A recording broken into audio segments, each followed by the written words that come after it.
આજે PSI madam છે તેમને સસ્પેન્ડ કરી દેવામાં આવ્યા. હવે તમને ખબર હોય તો થોડાક દિવસ પહેલા એક યુવકને ગંભીર રીતે મારવામાં આવ્યો હતો.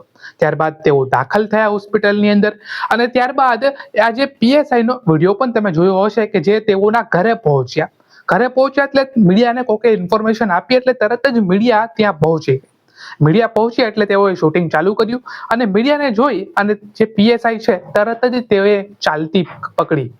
હવે જે મીડિયા છે તે આવી એટલે એ લોકો જે પીએસઆઈ છે તે ત્યાંથી ચાલ્યા ગયા. જો મીડિયા ના આવત તો હજુ પણ થોડોક સમય ત્યાં બેઠત. અને એક વિડીયો જે ઘરની અંદરનો છે તે અત્યારે વાયરલ થાય છે, જ્યાં તેઓ પીએસઆઈ મેડમ તે લોકોને માફી માંગે છે. અને મીડિયા તો એવું કહેતી હતી ત્યારે પીએસઆઈ ને કે શું તમે અહીંયા ધમકાવવા આવ્યા છો કે પછી માફી માંગવા આવ્યા છો, શું છે બધું ક્લિયર કરો. પરંતુ પીએસઆઈ એ કાંઈ પણ જવાબ ત્યારે ના આપ્યો અને આજ રોજ તેનું સસ્પેન્ડ થઈ ગયું. હવે વાત અહીંયા એવી છે કે ખાલી સસ્પેન્ડ કરવાથી જે યુવકને ઈજા થઈ હતી તે મટી નથી જવાની. હવે ફોર એક્ઝામ્પલ મેં કોકને માર્યું હોય તો મારા ઉપર અનેકો કેસ થાય અને એફઆઈઆર થાય અને મારે જે પણ કાનૂની પ્રક્રિયા હોય ત્યાંથી ને મારે આખું પાસ થવું પડે.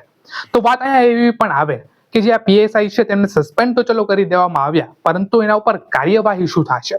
તેને ખાલી સસ્પેન્ડ કરવામાં આવ્યા છે. એટલે કે એવું થયું કે મેં કોકને માર્યું હોય એવી જ રીતના ગંભીર રીતે તો મારું કાંઈ નહીં, હું ખાલી સસ્પેન્ડ થાવ, બીજું મારા ઉપર કાંઈ થાય નહીં. તમને શું લાગે છે કમેન્ટ કરી અને જરૂરથી જણાવી દેજો.